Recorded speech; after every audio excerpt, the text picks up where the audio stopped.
Hello everyone, welcome to good vibes by Reshma.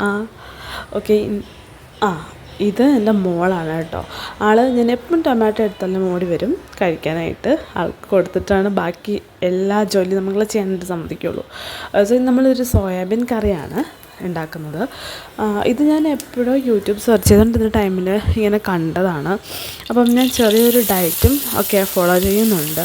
അപ്പോൾ ഒരു 6:30 മുന്നേ ഫുഡ് ഇൻടേക്ക് ചെയ്യണം. അങ്ങനെയാണ് ഇതിലേക്ക് എത്തിപ്പെട്ടത്. അപ്പം സോയാബീൻ കറിയും ചപ്പാത്തി ആക്കാമെന്നാണ് ഞാൻ കരുതുന്നത്. സോ ഞാനൊരു കറിവേപ്പില വെച്ചിട്ടൊരു ബോട്ടിൽ കാണിച്ചില്ലേ, ഇത് അറൗണ്ട് ഒരു 1.5 മാസത്തിന് പുറത്തായിട്ടുണ്ട്.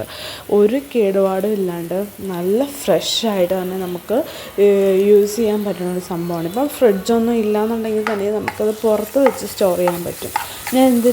ഞാൻ എങ്ങനെയാണ് ചെയ്തതെന്ന് ഇടയ്ക്കൊരു വീഡിയോ ആക്കി ഇടാം കേട്ടോ. സോ നിങ്ങൾക്കൊക്കെ അറിയാമല്ലോ എന്തൊക്കെയാണ്. തക്കാളി, സവാള, ഉള്ളി ഇതൊക്കെയാണ് ഇതിന് വേണ്ടത്. പിന്നെ ഇപ്പം ഞാൻ ചെയ്തത് നമ്മുടെ ചിക്കൻ മസാലയും കുറച്ച് മഞ്ഞൾപ്പൊടിയൊക്കെ ഇട്ടൊന്ന് ജസ്റ്റ് ഒന്ന് മാരിനേറ്റ് ചെയ്ത് വെച്ചു.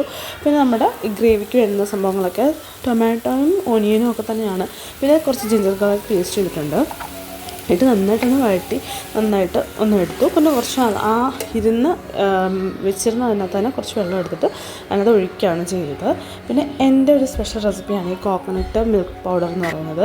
ഞാൻ കണ്ട വീഡിയോയിൽ നിന്ന് ഇത് കണ്ടിട്ടുണ്ടായിരുന്നില്ല. ബട്ട് ഇതിടുമ്പം എനിക്ക് അതിൻ്റെ ഒരു ഫ്ലേവർ ഇഷ്ടമാണ്. കോക്കനട്ട് മിൽക്ക് എടുക്കാനുള്ള മടിയുണ്ട് കേട്ടോ. അതുകൊണ്ടാണ് സത്യം പറഞ്ഞാൽ ഇങ്ങനൊരു പ്രൊഡക്റ്റിനെ ആശ്രയിച്ചത്.